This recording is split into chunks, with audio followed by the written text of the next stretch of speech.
दोस्तों नमस्कार। आप हमें जानते हैं। काफ़ी लंबे समय के बाद आज हम फिर आपके सामने मेंस एंड राइटिंग का ये वीडियो लेकर आए हैं।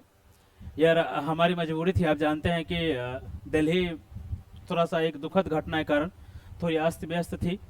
इस वजह से हम ये वीडियो आपके बीच लेके नहीं आ पा रहे थे। तो ये फिर हमारा शुरू हो गया है। चूँकि ये बंद नहीं होने वाला यार, बट ये होता है कि थोड़ा सा गैप आ जाता है किसी किसी कारण से। चूँकि मेरे पास कभी कभी टाइम का अभाव होता है तो गैप आ जाता है। ठीक है, तो आइए चलिए देखते हैं। ये इकोनॉमिक्स पेपर थर्ड हम आपके सामने एक्सप्लेन कर रहे थे। ठीक है, आप देखे थे कि पेपर थर्ड हम एक्सप्लेन कर रहे थे। पेपर थर्ड का एक्सप्लेनेशन चल रहा था हमारा, जिसमें कि हमने फर्स्ट क्वेश्चन और सेकंड क्वेश्चन को एक्सप्लेन किया था। आज तीसरे नंबर क्वेश्चन की बारी है और टाइम के अभाव के कारण हम नहीं ला पाते, बाकी और दूसरा कोई रीजन नहीं है। चलिए तीसरा नंबर क्वेश्चन हम देखते हैं। थर्ड नंबर क्वेश्चन क्या दिया हुआ है। ये तीसरा नंबर क्वेश्चन आपके सामने दिया हुआ है, आप देख सकते हैं। अब बहुत ही आसान सा क्वेश्चन यार, कोई कठिन क्वेश्चन ये नहीं है, बहुत आसान क्वेश्चन है। लेकिन हो सकता है ये क्वेश्चन आसान हमारे लिए है, मेरे लिए हो सकता है, आपके लिए है या कि नहीं है, ये तो आपको डिसाइड करना होगा। और आप क्वेश्चन को देखेंगे और फिर से हम बता दें कि यार आप देख चुके हैं, तो फर्जी मॉडल उत्तर के चक्कर में आप नहीं पड़ेंगे। फर्जी मॉडल उत्तर से आप सावधान रहेंगे और यदि नहीं रहेंगे तो इसका खामियाजा आपको भुगतना पड़ सकता है। आगाह करना मेरा काम है, मेरा मौलिक कर्तव्य है, इसलिए हम आपको बता रहे हैं। सावधान करना मेरा मौलिक कर्तव्य है, इसलिए हम आपको बता रहे हैं। बाकी आप आज़ाद देश के आज़ाद नागरिक हैं, आपको जो ठीक लगता है आप निर्णय ले सकते हैं। यदि मेंस एंड राइटिंग में यदि आपको कोई भी समस्या हो तो आप हमारे दिए गए नंबर पर हमसे संपर्क कर सकते हैं। ऑफलाइन या ऑनलाइन किसी भी मोड में, किसी भी माध्यम का आप छात्र हो, हिंदी माध्यम को इंग्लिश माध्यम के हो, आप हमसे संपर्क कर सकते हैं। यूपीएससी, यूपीपीसीएस, बीपीएससी या अदर स्टेट पीसीएस के लिए, किसी भी एग्जाम के लिए मेंस एंड राइटिंग में यदि कोई भी प्रॉब्लम आपको हो तो आप हमारे दिए गए नंबर पर हमसे संपर्क कर सकते हैं। आइए तीसरा नंबर क्वेश्चन, हम तीसरे नंबर क्वेश्चन को आज एक्सप्लेन कर रहे हैं आपके सामने। देखिए क्वेश्चन क्या कह रहा है कि कृषि उत्पादों के, तो इसको आप एक सेगमेंट बना लीजिए, ठीक है क्या। तीसरा नंबर क्वेश्चन है, आइए तीसरा नंबर, थर्ड नंबर, कृषि उत्पादों के। तो यहाँ पे कृषि उत्पाद है, आप इन तरह से क्यों माने, क्योंकि हो सकता है कृषि उत्पाद की जगह आप कभी पशुपालन उत्पाद लिख दे, समझ है ना, कभी पशुपालन उत्पाद लिख दे, कभी कुक्कुट लिख दे, कभी नीली, जो हमारे यहाँ नीली अर्थव्यवस्था होती है या समुद्री कृषि होती है, उसके वो लिख दे। तो हम आपको बता रहे हैं, बता चुके हैं कई बार मेरा वीडियो यदि आप देखे होंगे, तो क्वेश्चन का इंटेंट सेम होता है, क्वेश्चन का भावना सेम होता है, लेकिन क्वेश्चन की एग्जाम्पल बदल जाता है, क्वेश्चन का कंटेंट बदल जाता है। यदि यहाँ पे नीली अर्थव्यवस्था हो, समुद्री अर्थव्यवस्था हो, पशुपालन उत्पाद के, तो वहां पे फिर आपका एग्जाम्पल चेंज हो जाएगा, वहां पे आपका कंटेंट चेंज हो जाएगा। लेकिन जो आंसर लिखने का एक इंटेंट होता है ना, वो लगभग सेम ही होता है, लगभग समान ही होता है। ठीक है, तो यहाँ पे कृषि उत्पादों के उत्पादन एवं विपणन में, तो उत्पादन आप समझते हैं क्या, प्रोडक्शन, किधर गया हमारा प्रोडक्शन, एंड विपणन का मतलब क्या, मार्केटिंग। विपणन का मतलब मार्केटिंग। तो विपणन में ई तकनीक किसानों की किस प्रकार मदद करती है, इसी समझाइए।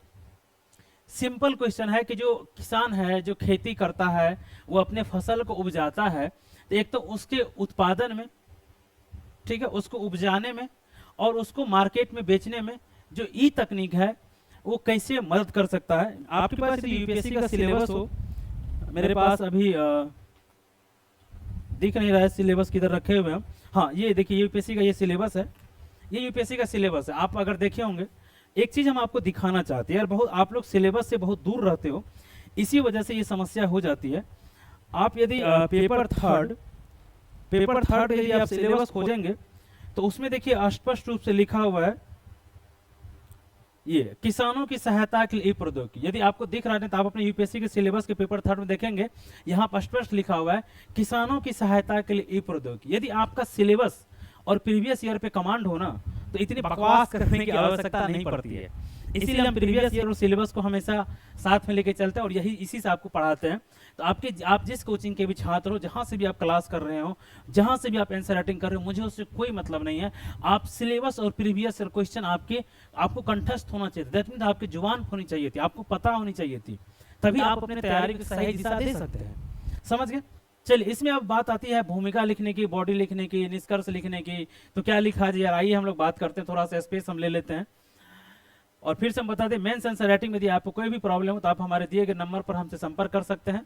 ठीक है, मेंस आंसर राइटिंग के लिए आप हमसे जुड़ सकते हैं। तो आइए हम देखते हैं इसमें क्या दिया है। पहला हमने बताया आपको कि कृषि उत्पाद के उत्पादन एवं विपणन में, तो भूमिका, इस क्वेश्चन में भूमिका आप कहां शुरू करिए बताइए, भूमिका में क्या लिख सकते हैं। तो कृषि उत्पादों, क्या हम यहां से भूमिका शुरू नहीं कर सकते, ये बताइए। हमने कृषि, ठीक है, उत्पाद से हमने भूमिका शुरू किया। ठीक, आप ही देखते जाएंगे, मैंने कृषि उत्पाद से भूमिका शुरू किया। इसके बाद इसमें क्या कह रहा है कि उत्पादन एवं विपणन में ई तकनीक किसानों को किस प्रकार। इसके बाद तो हम बॉडी भी चल, इसका भी हम भूमिका लिखा हम बाद में लिखाएंगे। पहले आपको हम क्वेश्चन को तोड़ना सिखाते कैसे आप करते हैं। तो हम अगला पेज लेते हैं और अगला पेज में हम बॉडी की बात करें। यदि बॉडी की बात करें, बॉडी में क्या लिखना है, तो क्या आप एक सब हेडिंग आप नहीं बना सकते हैं कि उत्पादन एवं विपणन में, या यदि आप इंग्लिश माध्यम को तो प्रोडक्शन एंड मार्केटिंग लिखेंगे और हिंदी माध्यम को तो उत्पादन एवं, ठीक है, विपणन। ठीक है, उत्पादन एवं विपणन में ई तकनीक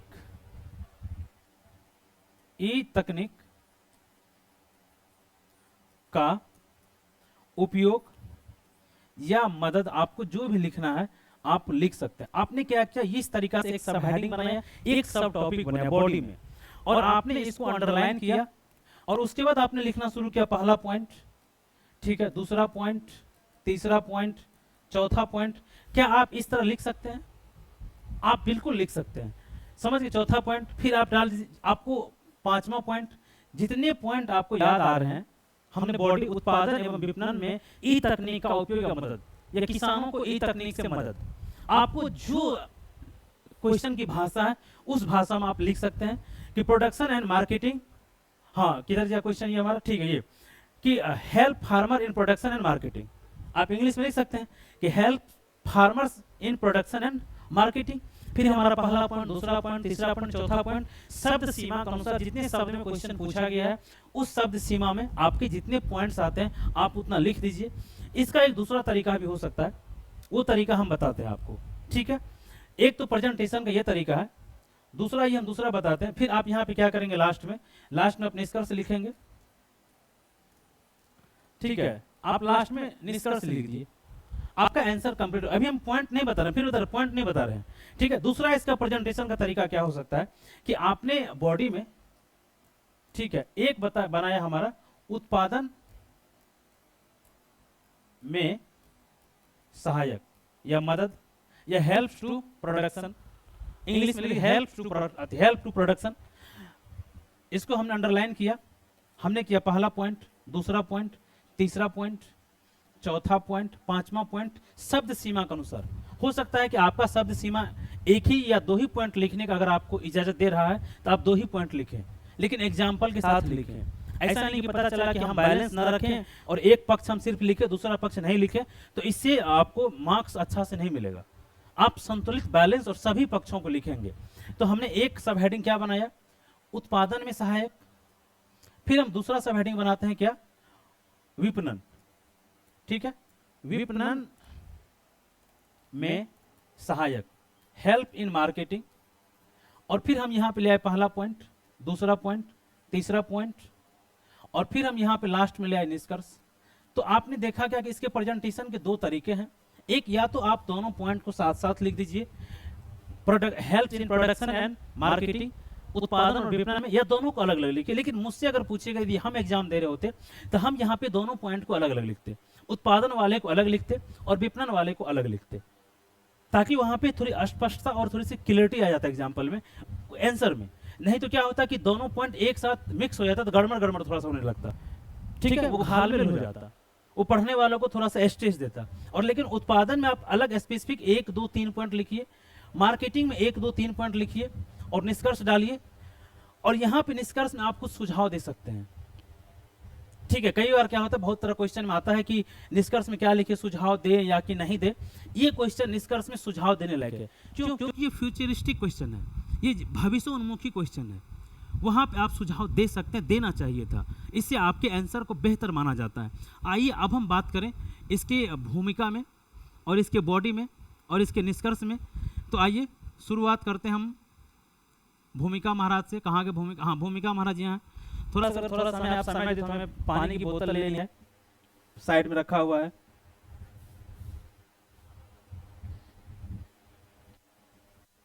जी, तो भूमिका आप बता सकते हैं, भूमिका आप क्या लिखेंगे, थोड़ा सोचिए। कृषि उत्पाद,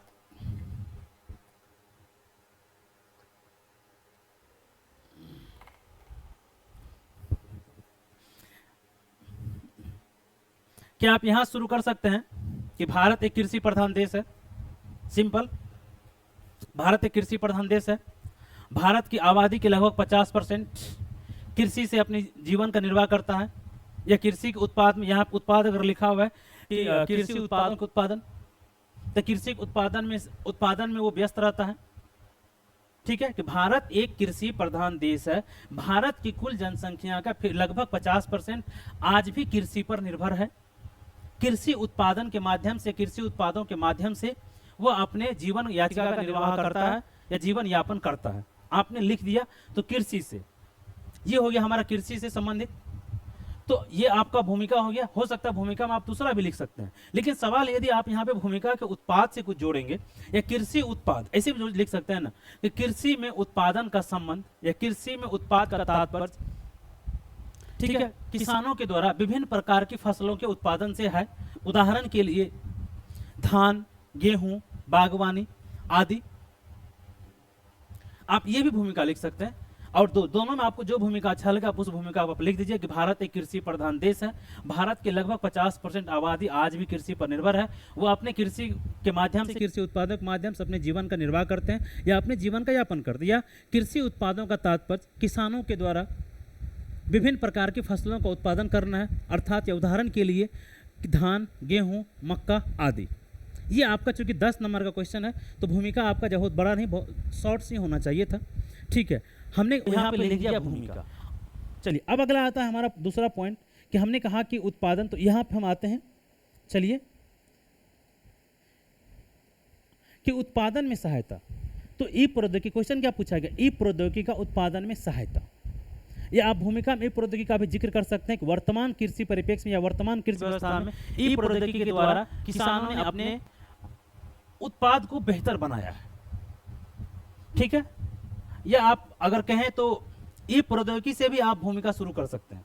क्योंकि देखिए हम देख के पढ़ाते नहीं है, तो इसीलिए जैसे जैसे दिमाग में आता है पॉइंट, फिर मुझे लगा कि नहीं, ई प्रौद्योगिकी से भी भूमिका शुरू किया जा सकता है और बेहतर।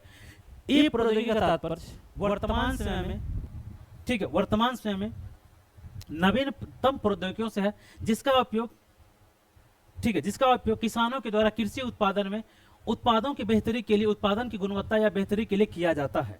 इसी में और जोड़ दीजिए कि वर्तमान में लगभग देश की 50% आबादी एग्रीकल्चर पर, कृषि क्षेत्र पर निर्भर है। आप ऐसी भूमिका को लिखिए कि भूमिका और बॉडी में थोड़ा सा अंतर हो, एक ही पॉइंट ना हो और जो क्वेश्चन पूछा गया उससे मिलता जुलता हो। तो आपको मैंने 3 भूमिका बताया, तीनों में से जो भूमिका आपको अच्छा लगा आप भूमिका लिख दीजिए। क्योंकि देखिए हजारों हजार विद्यार्थी मेंस का भी आंसर लिखता है, तो भूमिका सबकी सेम ही नहीं होती है, थोड़ी थोड़ी अलग अलग सबकी होती है। लेकिन डिपेंड ये करता है आप जो भूमिका लिखें वो विषय वस्तु से संबंधित लिखें या कि नहीं लिखें। तो आप, हो सकता है आपका भूमिका हमसे अलग भी हो सकता है, आपसे हमसे बेहतर भी हो सकता है, लेकिन उसके लिए थोड़ा सोचना पड़ेगा। इतना आसानी से हमसे बेहतर भूमिका आपके दिमाग में नहीं आने वाली है, ये मुझे पता है। अब देखिए उत्पादन में सहायता, तो ई प्रौद्योगिकी जो हमारा ई टेक्नोलॉजी उत्पादन में कैसे सहायता कर सकती है, ये बताइए। बताइए कैसे सहायता कर सकते उत्पादन में। तो सबसे पहले आप देखिए, अगर पहला पॉइंट ही आप लिखे, जो हमारा जलवायु परिवर्तन हो रहा है, ठीक है, आप कहेंगे जलवायु परिवर्तन कैसे जोड़े, तो भाई अभी वर्तमान में क्या है, मानसून की समस्या चल रही है, मानसून का हमारा सीजन चल रहा है। अगर ई तकनीकी किसान को पता हो, किसान अगर इसका लाभ ले, तो किस समय किस तरह का मौसम रहने वाला है, किस समय कौन सी आपदा आने वाली है, क्या ये किसान पता नहीं लगा पाएगा, किसान को इन्फॉर्मेशन मिल जाएगा नहीं मिल जाएगा, तो उसको सूखे से, बाढ़ से, प्राकृतिक आपदाओं से सुरक्षा मिल सकता है या नहीं मिल सकता है, लेकिन इससे मिल सकता है। तो पहला पॉइंट आप इस पर एक्सप्लेन कर दीजिए कि प्राकृतिक घटनाओं, जलवायु परिवर्तन के परिणाम स्वरूप मानसून की अनिश्चितता, प्राकृतिक घटनाओं, बाढ़, सूखा इत्यादि से यदि किसान ई प्रौद्योगिकी से अवगत हो, इसकी सूचनाओं से पूर्व में ही मिल जाएगी, जिसके परिणाम स्वरूप उसके फसलों का उत्पादन पे कोई प्रभाव नहीं पड़ेगा। ठीक है, क्योंकि इससे क्या होता है, उत्पादन कम होता है या नहीं होता, आप ये बताइए। तो पहला पॉइंट हो गया, आपने पहला पॉइंट एक्सप्लेन कर। दूसरा पॉइंट बताइए, ई प्रौद्योगिकी उत्पादन में दूसरा पॉइंट क्या कर सकती है बताइए। हम लेते हैं यहाँ पे सरकार ने एक प्रोग्राम चलाया सॉइल हेल्थ कार्ड, आप जानते होंगे सॉइल हेल्थ कार्ड, भूमि स्वास्थ्य कार्ड करके आएगा, भूमि स्वास्थ्य कार्ड करके आएगा ना हिंदी, ठीक है, ऐसे हिंदी में इसका सॉइल हेल्थ कार्ड ही लिखा जाता है। तो इस कॉन्सेप्ट में आपको बता रहे हैं, आप वहां पे एग्जाम्पल डालेंगे, ये पॉइंट नहीं बनाएंगे, ये एग्जाम्पल डालेंगे। हम बता रहे हैं क्या, आप लिख सकते हैं मृदा सर्वेक्षण। यदि किसान को ई तकनीकी का ज्ञान हो तो उसकी मृदा, वो मृदा को परीक्षण कर सकता है या करवा सकता है, किसी लैब में ले जाके करवा सकता है, और वो ये बात जान सकता है कि हमारे मृदा में वास्तव में किसकी कमी है, कौन सी मिनरल्स हमें देना पड़ेगा खेती में उत्पादन को बढ़ावा देने के लिए। मृदा अम्लीय है, क्षारीय है, लवणीय है, नाइट्रोजन की कमी है, लोह एलिमेंट की कमी है, जिंक की कमी है, किसकी कमी है, तो उसमें उत्पादन में मिला सकेगा ना। तो समझ गए, इससे क्या ये ई प्रौद्योगिकी से होगा ना या नहीं होगा, ये बताइए। ठीक है, तीसरा पॉइंट हम आपको बता रहे हैं, चलिए तीसरा पॉइंट। अब देखिए हर्बिसाइड्स और पेस्टिसाइड्स का भी हम उपयोग करते हैं। किसान जब खेत में फसल में जैसे हम पानी सिंचाई करते हैं, ठीक है, खेत में सिंचाई किया जाता है, अगर कीड़े मकोड़े उसमें लग जाते हैं, कृमि लग जाता है, तो सिंचाई कितनी होनी चाहिए थी। कई बार देखिए जब किसान को ये पता नहीं होता है, पंजाब और बहुत सारे स्टेट्स में समस्या आ गई है कि ग्राउंड वाटर बहुत नीचे चला गया है। तो ग्राउंड वाटर बहुत नीचे क्यों चला गया है, क्योंकि किसान को पता नहीं खेत में इस फसल में वास्तव में हमें कितनी पानी देना चाहिए था। तो अगर ई तकनीक से तो हम मॉनिटर कर सकते हैं ना कि नहीं कर सकते, ये बताइए। अब किसान हो सकता है किसान ई तकनीक चलाए या किसान ई तकनीक नहीं भी चलाए, लेकिन आप देखेंगे कि एक ड्रोन दीदी कॉन्सेप्ट आया है। ड्रोन दीदी क्या, ड्रोन के आजकल ड्रोन के माध्यम से आदमी वो हर्बिसाइड्स पेस्टिसाइड्स का छिड़काव करता है, ड्रोन के द्वारा सिंचाई करता है। अभियान के भारत सरकार के द्वारा ड्रोन दीदी कार्यक्रम चलाया गया है कि 2 लाख महिलाओं को ड्रोन प्रशिक्षण दिया जाएगा और उससे कृषि में सहायता हो जाए होगा। तो एक तो सिंचाई हो गया हमारा, हमने बताया कि कितनी पानी देनी है, कितना पानी नहीं देना है, तो ये इन्फॉर्मेशन मिल जाएगा। और चौथा हर्बिसाइड्स पेस्टिसाइड का जो हम उपयोग करते हैं, जो छिड़कते हैं, किसान को पता नहीं होता है, तो ड्रोन के माध्यम से उसका छिड़काव किया जा सकता है। ड्रोन के माध्यम से फसल की निगरानी की जा सकती है, ठीक है, ड्रोन के माध्यम फसल की निगरानी, फसल को वास्तव में इस समय क्या चाहिए, हर्बिसाइड चाहिए, पानी चाहिए, सिंचाई चाहिए। अगर आप बहुत सारे फसल देखेंगे, जैसे मक्का की फसल है, गेहूं की फसल है, इसको 2-3 बार पानी देना पड़ता है। धान है, धान की फसल को भी पानी देना पड़ता है, तो पता कैसे चले किस टाइम पे पानी देना है। ऐसे बहुत सारी फसल है, तो समझ गए। और मैंने हर्बिसाइड पेस्टिसाइड के बारे में बता दिया कि हाँ आप निगरानी कर रहे हैं, मॉनिटर कर रहे हैं, इस फसल को ये नुकसान पहुंच रहा है, ये वाला कीड़ा या ये वाला जो कृमि है वो नुकसान पहुंचा रहा है, तो वहाँ हर्बिसाइड पेस्टिसाइड आप मारिए। तो ये तो हो गया हमारा उत्पादन में किस तरीका से सहायता कर सकता है, आप पूरी तरह समझ चुके हैं। अब आइए हम बात करते हैं मार्केटिंग का। जो नेक्स्ट पॉइंट हमारा कि विपणन में सहायक, मार्केटिंग में सहायक कैसे हो सकता है। तो यार ये तो मतलब बहुत आसान क्वेश्चन है।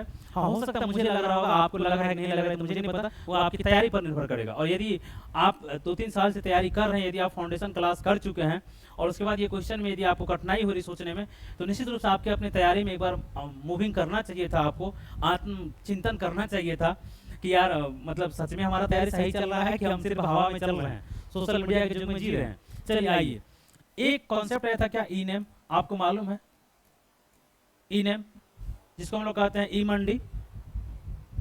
भारत सरकार ने कहा था इतने मंडियों को हम जोड़ेंगे, नेशनल एग्रीकल्चर मंडी इसका फुल फॉर्म होता है। तो इससे क्या हो, किसान को ये पता चलेगा किस मार्केट में, किस मंडी में हमें कौन कितना रेट मिल रहा है। आप जानते हैं एमएसपी को लेकर देश में कितना बड़ा विवाद चल रहा है, आप जानते हैं। किसान कह रहा है कि हमें फसल को उचित मुआवजा नहीं मिल रहा है, तो आप पता कर सकते हैं ना कि ये मंडी में हमारा मान के चलिए कि कितना रेट है। पहला तो ये हो गया, मंडी में आप रेट पता कर सकते हैं। दूसरा, किसी भी जगह के किसान से या किसी भी जगह के व्यापारी को कनेक्ट किया जा सकता है। अब सपोज कीजिए आजकल बहुत सारा ऐप आ गया है, बहुत सारा ऐप है, उस ऐप में आप क्या किए, आप अपने फसल का फोटो खींचे और उनको भेज दिए कि भाई हमारा फसल ये है। और बहुत सारा ऐप क्या करता है, मॉनिटर करके बता दिया कि फसल क्या क्वालिटी क्या है, या ऐसे भी फोटो देख के बता सकते हैं। तो क्या होगा, किसान व्यापारी संबंध आप लिख सकते हैं, किसान व्यापारी। एक तो देखिए 2 हो गए, एक तो हमारा मंडी वाला कॉन्सेप्ट हो गया, तो मंडी वाला कॉन्सेप्ट, और दूसरा व्यक्तिगत कॉन्सेप्ट कि हो सकता है कोई व्यापारी पंजाब का है, कोई किसान बिहार का है, तो वो कांटेक्ट हो गया कि भाई हाँ आपकी फसल अच्छी है, आपका कीमत अच्छा है, मैं इतना कीमत दूंगा। वो कहेगा ठीक है हम इतना कीमत में देंगे, आप उसको ट्रांसफर कीजिए पैसा, वो आपको फसल ट्रांसफर कर देगा। तो क्या है, ये विपणन मार्केटिंग में है ना, मार्केटिंग मदद किया।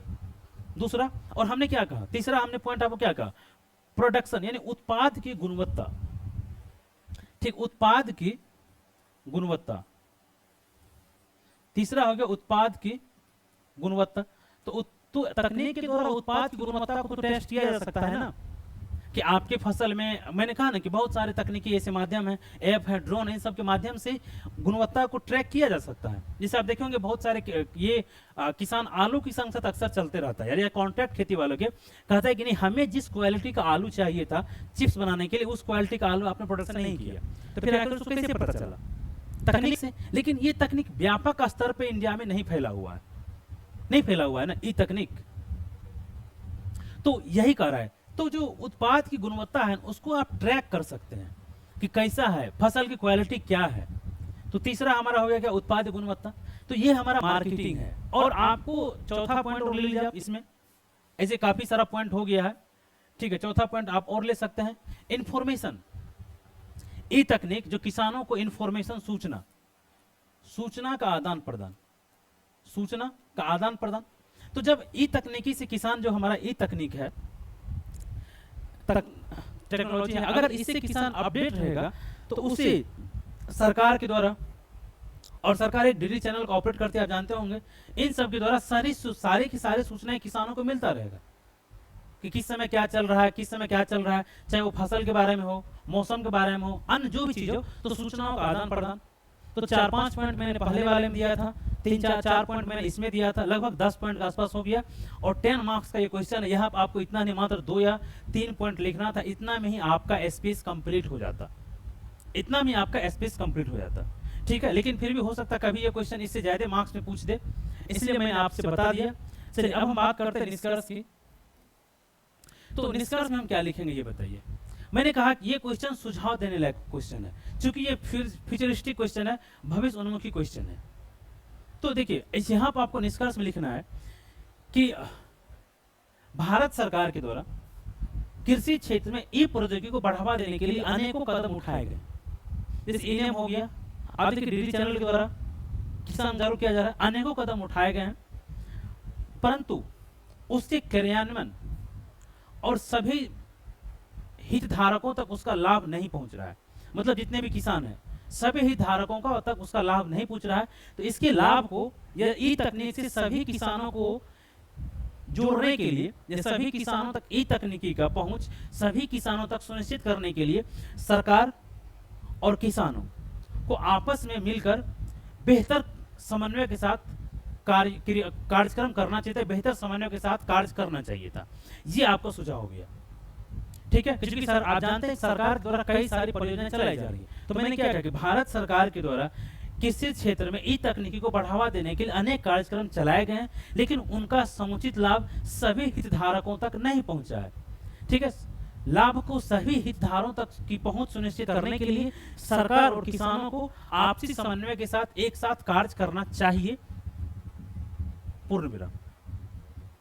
बस यही था आपका निष्कर्ष। क्योंकि इसमें आपसे कोई समस्या नहीं दिया गया है और समस्या का सुझाव नहीं पूछा गया है, ठीक है, कि तकनीक से क्या समस्या आती है। तो बस आप अगर वो पूछा है तो फिर उसका आंसर थोड़ा सा अलग होता। तो सुझाव आप दीजिए कि भाई जो सरकार शुरू कर रही है, आप जानते हैं कि अभी जो हमारे किसान हैं वो निश्चित रूप से ई तकनीक के बारे में उतना जागरूक नहीं है, तो ये करना चाहिए था। तो उम्मीद करते हैं कि इस क्वेश्चन को आप समझ गए होंगे, ठीक है। और ये प्रयास यदि हमारा अच्छा लगता हो, आप चैनल को सब्सक्राइब करें, वीडियो को लाइक करें, ठीक है। और नहीं लगता है तो ना करें, आप आजाद देश के आजाद नागरिक हैं, उससे कोई दिक्कत नहीं है। चलिए हम फिर आपसे मिलेंगे किसी अगले वीडियो में, तब तक के लिए आपको बहुत बहुत धन्यवाद, ठीक है। फिर नेक्स्ट वीडियो में हम आपसे मिलते हैं, बहुत बहुत धन्यवाद आपको।